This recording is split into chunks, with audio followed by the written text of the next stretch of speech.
اعوذ باللہ من الشیطان الرجیم بسم اللہ الرحمن الرحیم السلام علیکم ورحمۃ اللہ وبرکاتہ۔ سیرت خاتم الانبیاء محمد مصطفیٰ صلی اللہ علیہ وآلہ وسلم، اور اس میں عنوان ہے فجار کی جنگ۔ خانہ کعبہ میں تانبے کے دو بت تھے، ان کے نام آصاف اور نائلہ تھے۔ طواف کرتے وقت مشرک برکت حاصل کرنے کے لیے ان کو چھوا کرتے تھے۔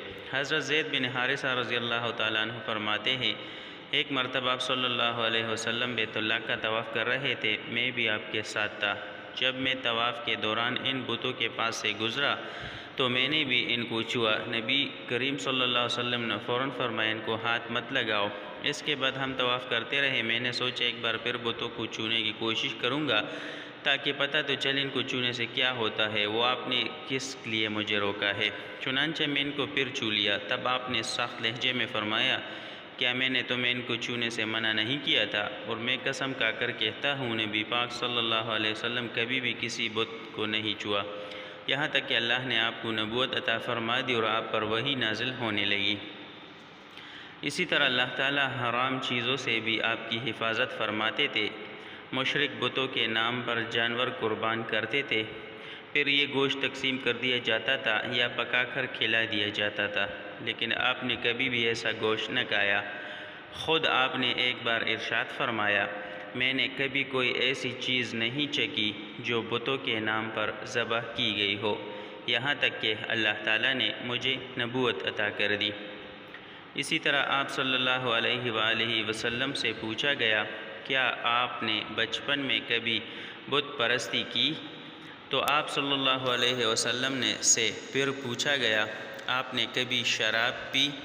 جواب میں ارشاد فرمایا، نہیں، حالانکہ اس وقت مجھے معلوم نہیں تھا کہ کتاب اللہ کیا ہے اور ایمان کی تفصیل کیا ہے۔ آپ صلی اللہ علیہ وسلم کے علاوہ بھی اس زمانے میں کچھ لوگ تھے جو جانوروں کے نام ذبح کیا گیا گوشت نہیں کھاتے تھے اور شراب کو ہاتھ نہیں لگاتے تھے۔ بچپن میں آپ نے بکریاں بھی چرائیں۔ آپ مکہ کے لوگوں کی بکریاں چرایا کرتے تھے۔ معاوضے کے طور پر آپ کو ایک سکہ دیا جاتا تھا۔ آپ فرماتے ہیں، اللہ تعالیٰ نے جتنے نبی بھیجے ان سب نے بکریاں چرانے کا کام کیا، میں مکہ والوں کی بکریاں قرارید سکہ کے بدلے چرایا کرتا تھا۔ مکہ والوں نے بکریوں کے ساتھ آپ اپنے گھر والوں اور رشتہ داروں کی بکریاں بھی چرایا کرتے تھے۔ پیغمبروں نے بکریاں کیوں چرائے؟ اس کی وضاحت یوں بیان کی جاتی ہے، اس کام میں اللہ تعالیٰ کی زبردست حکمت ہے۔ بکری کمزور جانور ہے، لہٰذا جو شخص بکری چراتا ہے اس میں قدرتی طور پر نرمی، محبت اور انکساری کا جذبہ پیدا ہو جاتا ہے۔ ہر کام اور پیشے کی کچھ خصوصیات ہوتی ہے، مثلاً قصاب کے دل میں سختی ہوتی ہے، لوہار جفاکش ہوتا ہے، مالی نازک طبع ہوتا ہے۔ اب جو شخص بکری چراتا رہا، جب وہ مخلوق کی تربیت کا کام شروع کرے گا تو اس کی طبیعت میں سے گرمی اور سختی نکل چکی ہوتی ہے۔ مخلوق کی تربیت کے لیے وہ بہت نرم مزاج ہو چکا ہوتا ہے، اور تبلیغ کے کام میں نرم مزاجی کی بہت ضرورت ہوتی ہے۔ عربوں میں ایک شخص بدر بن معشر غفاری تھا۔ یہ عکاظ کے میلے میں بیٹھا کرتا تھا، لوگوں کے سامنے اپنی بہادری کے قصے سنایا کرتا تھا، اپنی بڑائیاں بیان کرتا تھا۔ ایک دن اس نے پیر پھیلا کر اور گردن اکڑ کر کہا، میں عربوں میں سے سب سے زیادہ عزت دار ہوں۔ اگر کوئی خیال کرتا ہے کہ وہ زیادہ عزت والا ہے تو تلوار کے زور پر یہ بات ثابت کر کے دکھائیں۔ اس کے یہ بڑے بول سن کر ایک شخص کو غصہ آ گیا۔ وہ اچانک اس پر جھپٹا اور اس کے گھٹنے پر تلوار دے ماری، اس کا گھٹنا کٹ گیا۔ یہ بھی کہا جاتا ہے کہ گھٹنا صرف زخمی ہوا تھا۔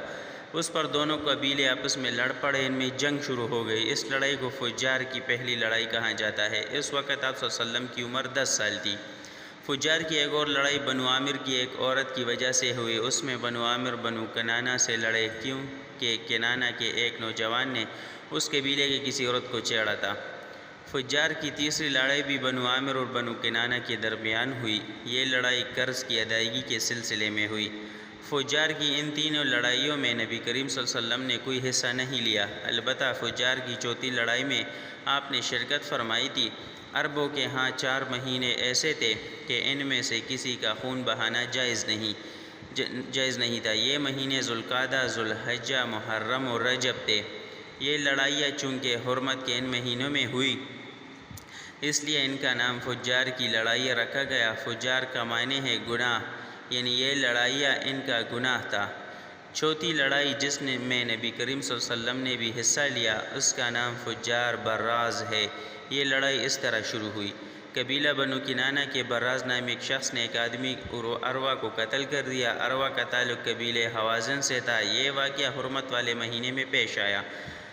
براز اور عروہ کے خاندان کے لوگ یعنی بنو کنانہ اور بنو حوازن اس وقت عکاظ کے میلے میں تھے۔ وہیں کسی نے بنو کنانہ کو یہ خبر پہنچا دی کہ براز نے عروہ کو قتل کر دیا ہے۔ یہ خبر سن کر بنو کنانہ کے لوگ پریشان ہوئے کہ کہیں میلے ہی میں حوازن کے لوگ ان پر حملہ نہ کر دے، اس طرح بات بہت بڑھ جائے گی۔ چنانچہ وہ لوگ مکہ کی طرف بھاگ نکلے۔ حوازن کو اس وقت تک خبر نہیں ہوئی تھی، انہیں کچھ دن یا کچھ وقت گزرنے پر خبر ہوئی۔ یہ بنو کنانہ پر چڑھ دوڑے، لیکن بنو کنانہ حرم میں پناہ لے چکے تھے۔ عربوں میں حرم کے اندر خون بہانا حرام تھا، اس لیے حوازن رک گئے۔ اس دن لڑائی نہ ہو سکی، لیکن دوسرے دن بنو کنانہ کے لوگ خود ہی مقابلے کے لیے باہر نکل آئے۔ ان کی مدد کرنے کے لیے قبیلہ قریش بھی میدان میں نکل آیا۔ اس طرح فجار کی یہ جنگ شروع ہوئی۔ یہ جنگ 4 یا 6 دن تک جاری رہی۔ اب چونکہ قریش بھی اس جنگ میں شریک تھے، لہٰذا آپ صلی اللہ علیہ وسلم کے چچا آپ کو بھی ساتھ لے گئے، مگر آپ نے جنگ کے سب دنوں میں لڑائی میں حصہ نہیں لیا۔ البتہ جس دن آپ میدان جنگ میں پہنچ جاتے تو بنی کنانہ کو فتح ہونے لگتی، اور جب آپ وہاں نہ پہنچتے تو انہیں شکست ہونے لگتی۔ آپ نے اس جنگ میں صرف اتنا حصہ لیا کہ اپنے چچاؤں کو تیر پکڑاتے رہے، اور بس 6 دن کی جنگ کے بعد بھی کوئی فیصلہ نہ ہو سکا۔ آخر دونوں گروہوں میں صلح ہو گئی، لیکن یہ کافی خون خرابے کے بعد ہوئی تھی۔ اس جنگ کے فوراً بعد حلف الفضول کا واقعہ پیش آیا۔ یہ واقعہ اس طرح ہوا کہ قبیلہ زبید کا ایک شخص اپنا کچھ مال لے کر مکہ آیا۔ اس سے یہ مال عاص بن وائل نے خرید لیا۔ یہ عاص بن وائل مکہ کے بڑے لوگوں میں سے تھا، اس کی بہت عزت تھی۔ اس نے مال تو لے لیا، لیکن قیمت ادا نہ کی۔ زبیدی نے اس سے اپنی رقم کا مطالبہ کرتا رہا، لیکن عاص بن وائل نے رقم ادا نہ کی۔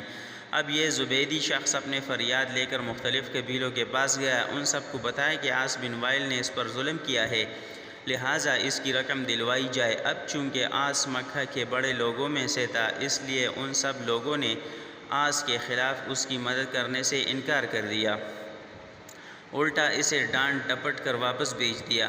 جب زبیدی نے ان لوگوں کی یہ حالت دیکھی تو دوسرے دن صبح سویرے وہ ابوقیس نامی پہاڑی پر چڑھ گیا۔ قریش ابھی اپنے گھروں میں ہی تھے۔ اوپر چڑھ کر اس نے بلند آواز سے چند شعر پڑھے، جن کا خلاصہ یہ ہے: اے فہر کی اولاد، ایک مظلوم کی مدد کرو جو اپنے وطن سے دور ہے اور جس کی تمام پونجی اس وقت مکہ کے اندر ہی ہے۔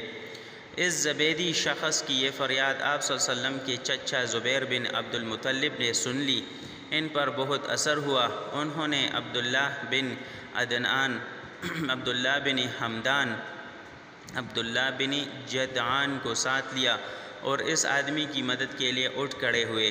پھر ان کے ساتھ بنو ہاشم، بنو زہرہ اور بنو اسد کے لوگ بھی شامل ہو گئے۔ یہ سب عبداللہ بن جدعان کے گھر جمع ہوئے۔ یہاں ان سب کو کھانا کھلایا گیا۔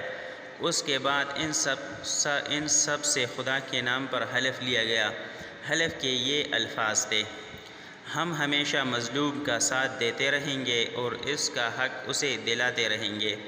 اس حلف کا نام حلف الفضول رکھا گیا۔